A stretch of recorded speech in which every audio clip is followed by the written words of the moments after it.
Hello students, स्वागत है आप सभी का हमारे यूट्यूब चैनल स्टडी सर्कल 24 में। तो स्टूडेंट्स, आज का ये वीडियो पार्ट 2 है क्लास 10th आमा राइट ग्रीष्मकालीन परियोजना का। ठीक है, तो आज के वीडियो में हम आपके क्लास 10th के पार्ट 2 लेकर आए हुए हैं। तो चलिए देखेंगे। इससे पहले पार्ट 1 अगर आपने नहीं देखा है तो आप उसको देख लीजिए। पार्ट 1 का वीडियो का लिंक इस वीडियो के डिस्क्रिप्शन में दिया गया है, तो आप पहले उसे देख लें, फिर इसके बाद ये पार्ट 2 आप देखिए। ठीक है, पहले पार्ट में हमने 5 प्रश्नों को कवर किया था। अब आप उसको पहले कंप्लीट कर लें, फिर आज उसके आगे का पूरा प्रश्न हम देखने वाले हैं। ठीक है, और साथ ही 12वें प्रश्न का जो सामान्य ज्ञान का प्रश्न उत्तर था उसे भी मैंने अपलोड कर दिया, तो उसे भी आप देख लें। उसका भी लिंक इस वीडियो के डिस्क्रिप्शन में दे दिया गया है। ठीक है, तो चलिए अब देखते हैं हम छठवां प्रश्न। छठवां प्रश्न देखिए, इसका हम आंसर देखेंगे। दिया हुआ है कि छत्तीसगढ़ एवं भारत में दिए जाने वाले पुरस्कार संबंधी विवरण जुटाना। यानी छत्तीसगढ़ और भारत के स्तर पर कौन कौन सा पुरस्कार दिया जाता है और 2020 और 21 में पुरस्कार किन व्यक्तियों को दिया गया उसका नाम लिखना है। ठीक है, फिर इसी प्रकार से अगला प्रश्न देख लें।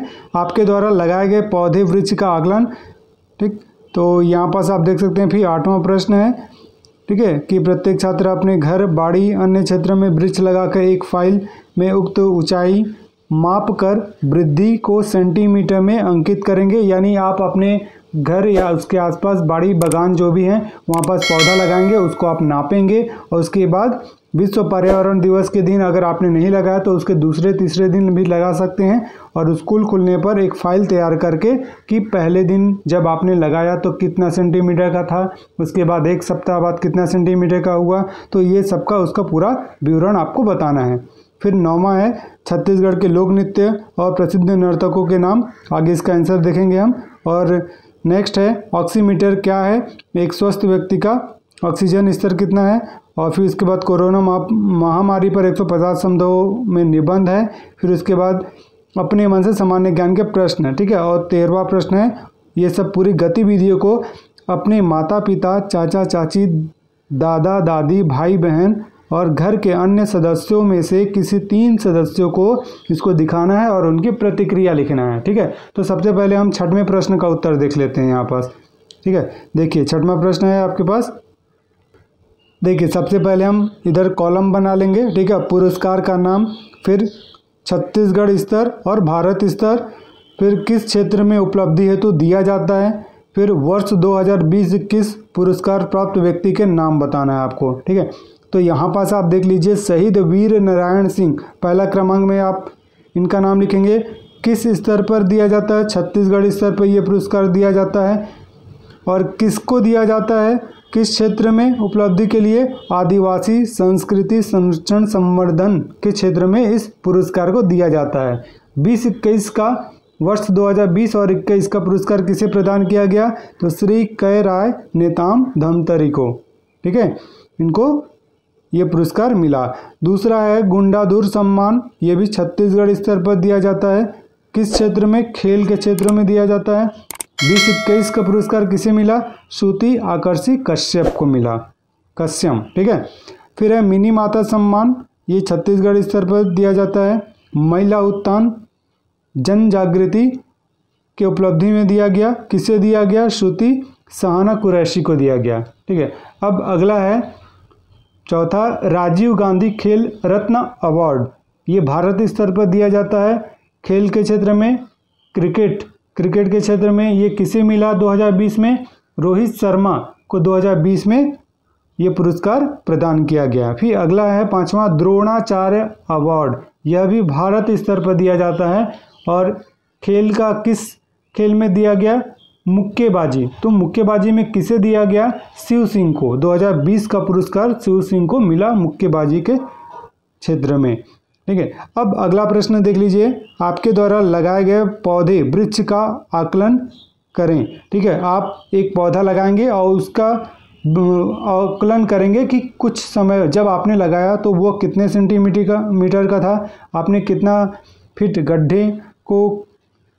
गड्ढे किए उसे पौधे लगाने के लिए, ये सभी चीज़ें आपको लिखना है। ठीक है, ये एक उदाहरण के लिए आपको बता दिया गया है, राइट। आम का पेड़ और ये लौकी 5 पौधे लगाना है जो कि सेंटीमीटर में रहेंगे, 36 सेंटीमीटर और 18 सेंटीमीटर। और गड्ढे गमले की आयतन भार क्या होगा, 1 वर्ग फीट, और लौकी के लिए 2 वर्ग फीट, ठीक है। इसी प्रकार डाले जाने वाले खाद का नाम बता दीजिए आप, गोबर खाद और मिट्टी, गोबर खाद मिट्टी, है ना।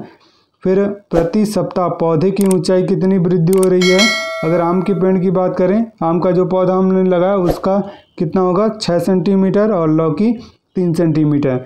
लगाए गए पौधे का जीवन में उपयोग क्या है, आम का फल खाए जाते हैं, पेड़ के पत्तों से ऑक्सीजन मिलती है, और लौकी की सब्जियां बनाई जाती हैं, ठीक है। अब अगला प्रश्न देख लीजिए। प्रत्येक छात्र अपने घर, बाड़ी, अन्य क्षेत्र में एक वृक्ष लगाकर एक फाइल में उसकी ऊंचाई सप्ताह में माप कर वृद्धि को सेंटीमीटर में अंकित करें। स्कूल खुलने पर यह फाइल जमा की जाएगी। विश्व पर्यावरण दिवस 5 जून के उपलक्ष्य में ये चीज़ें आपको बनाना है, उसके बाद भी आप बना सकते हैं, ठीक है।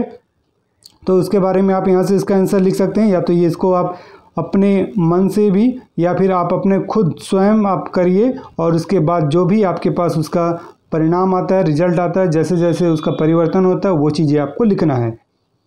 अब अगला प्रश्न देखिए, छत्तीसगढ़ के लोक नृत्य एवं प्रसिद्ध नर्तकों के नाम लिखना है, ठीक है। तो आज के वीडियो में पूरा क्वेश्चंस का आंसर देखने वाले हैं, और उससे पहले यदि आप अभी तक हमारे चैनल को सब्सक्राइब नहीं किए हैं तो आप हमारे चैनल को सब्सक्राइब कर लें, जिससे कि आपको आपका जो छत्तीसगढ़ माध्यमिक शिक्षा मंडल है उसके द्वारा जो भी प्रोजेक्ट दिया जाएगा आपको, उससे आपको पूरा कंप्लीट उत्तर आपको हमारे चैनल पर मिलेगा आपको, ठीक है। और साथ ही आपका रेगुलर क्लासेस का भी वीडियो मिलेगा, मैथ और साइंस का, ठीक है।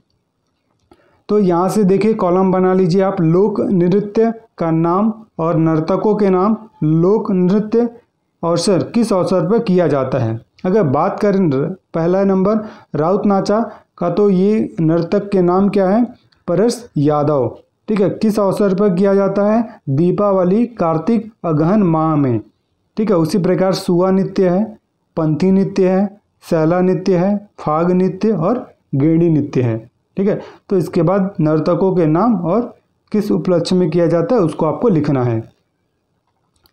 अगला प्रश्न देख लीजिए, प्रश्न नंबर 10वां है। वीडियो को पॉज करके आप लिख लीजिए, है ना, या स्क्रीनशॉट कर लीजिए आप। और अगला प्रश्न देखिए, ऑक्सीमीटर क्या है। एक स्वस्थ व्यक्ति का ऑक्सीजन स्तर कितना होना चाहिए। तो आप यहाँ देख सकते हैं, इसका आंसर हो जाएगा पल्स ऑक्सीमीटर। एक छोटा सा डिजिटल उपकरण होता है जो शरीर में ऑक्सीजन लेवल की जांच करता है। इसे अंगूठा या उंगली या फिर तर्जनी उंगली में चिपका कर इसका पाठ्यांक को मापन करते हैं। एक स्वस्थ व्यक्ति का ऑक्सीजन स्तर 95 से 100 के बीच होना चाहिए। कोरोना संकट वर्तमान समय में समय समय पर संक्रमित व्यक्ति का ऑक्सीजन स्तर का मापन करते रहना चाहिए। अब देखिए आपके पास प्रश्न नंबर 11 है। कोरोना महामारी पर 150 शब्दों में एक आपको निबंध लिखना है, ठीक है। तो आप देख सकते हैं यहाँ पास निबंध लिखा हुआ है, ठीक है। प्रस्तावना आप डालिएगा, ठीक है, सबसे पहले। उसके बाद आप यहाँ से प्रस्तावना लिखेंगे कि विश्व स्वास्थ्य संगठन द्वारा कोरोना वायरस को महामारी घोषित किया गया है।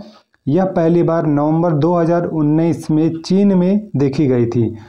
इसके बाद यह संक्रमण पूरी दुनिया में फैल गया। जनवरी 2020 में यह वायरस भारत में आया। इस वायरस के कारण न केवल लोगों की जान गई, साथ ही साथ पूरे देश की आर्थिक स्थिति को भी बहुत नुकसान पहुंचा। इसके 1 साल बाद 2021 में फिर से कोरोना वायरस द्वितीय चरण का संक्रमण फैल गया, ठीक है। यहाँ पास ये प्रस्तावना लिख लीजिए आप। इसके बाद कोरोना वायरस बीमारी क्या है उसके बारे में आपको बताना है। फिर अगला पॉइंट आप लिखेंगे कोरोना वायरस से बचाव के उपाय लिखना है। फिर उसके बाद आप उपसहार डाल दीजिएगा, ठीक है। ये प्रश्न नंबर 11 का उत्तर कंप्लीट हो गया। अब देखिए 12वां प्रश्न। 12वां प्रश्न हमने आपको पहले ही अपडेट कर दिया है। आप वीडियो के प्लेलिस्ट पे जाके देखिए। 12वें यानी सामान्य ज्ञान का 20 प्रश्न जो आपको लिखना है वो पहले ही हमने आपको बता दिया, तो आप वहाँ से जाकर लिख लें, ठीक है। उसमें 50 प्रश्न है। आप शुरू के 20 प्रश्न, कक्षा 10वीं के लिए 20 प्रश्न पूछे गए हैं, तो आप उसमें से 20 प्रश्न लिखेंगे। ठीक है। अब 13वां प्रश्न, और ये आपका अंतिम प्रश्न होगा। 13वां प्रश्न में आपको क्या करना है वो मैं आपको बता रहा हूँ। इससे पहले आप इसी प्रकार की जानकारी पाने के लिए और आप अपनी शिक्षा से संबंधित सभी जानकारी पाने के लिए, लेटेस्ट अपडेट पाने के लिए आप हमारे चैनल को सब्सक्राइब कर लीजिए और साथ ही बेल आइकन का बटन भी प्रेस कर लें, जिससे कि आपको जल्द ही वो नोटिफिकेशन मिल सके। ठीक है। और साथ ही यदि आपको कोई और भी किसी चीज़ में क्वेश्चंस पूछना है, ठीक है, अपने स्टडी से रिलेटेड, तो आप हमारे व्हाट्सएप ग्रुप को ज्वाइन कर सकते हैं, जिसका लिंक आपको वीडियो के डिस्क्रिप्शन में मिलेगा। साथ ही टेलीग्राम चैनल का भी आपको लिंक मिल जाएगा। यदि आपको किसी भी प्रकार का PDF चाहिए तो आपको वहाँ अवेलेबल करा दिया जाएगा। ठीक है। और साथ ही व्हाट्सएप ग्रुप पे भी इसका PDF आपको मिल जाएगा। राइट। तो इस वीडियो को ज़्यादा से ज़्यादा अपने दोस्तों को भी शेयर कीजिए, जिससे कि आपके साथ साथ उनकी भी हेल्प हो सके। ये वीडियो आप लोगों के लिए पूरी तरह से हेल्प के लिए बनाई जा रही है, और हमारे चैनल पर आपकी कक्षाओं की क्लासेस भी रेगुलर कि उसके भी वीडियो आपको मिलेंगे। ठीक है। तो आप हमारे चैनल के साथ बने रहें। ठीक है। तो अब प्रश्न नंबर 13वां प्रश्न की बात करते हैं। आपको क्या करना है, उसमें जो आपने ये परियोजना बनाया हुआ है उसको आप अपने घर पर अपने माता पिता, भाई बहन, दादा दादी को आप दिखाएंगे, भाई बहन को, और उसके बाद उनके द्वारा दी हुई प्रतिक्रिया को आपको लिखना है। ठीक है। तो वो आप अपने से लिखेंगे, उनकी क्या प्रतिक्रिया होती है उसको आपको लिख देना है। ठीक है। तो ये आपका यहाँ पास ये परियोजना पूरा कंप्लीट होता है। पार्ट 1 पार्ट 2 है। यदि आपने पार्ट 1 अभी तक नहीं देखा है तो वीडियो के डिस्क्रिप्शन में जाइए, वहाँ पार्ट 1 का लिंक दिया हुआ है, आप वहाँ देख लीजिए। ठीक है। और साथ ही व्हाट्सएप ग्रुप ज्वाइन कर लीजिए, जिससे कि आपको लेटेस्ट अपडेट मिलती रहे। ओके। तो आज के वीडियो में इतना ही। मिलते हैं आपसे अगले वीडियो में। तब तक के लिए thank you and best of luck. अपना ख्याल रखिए।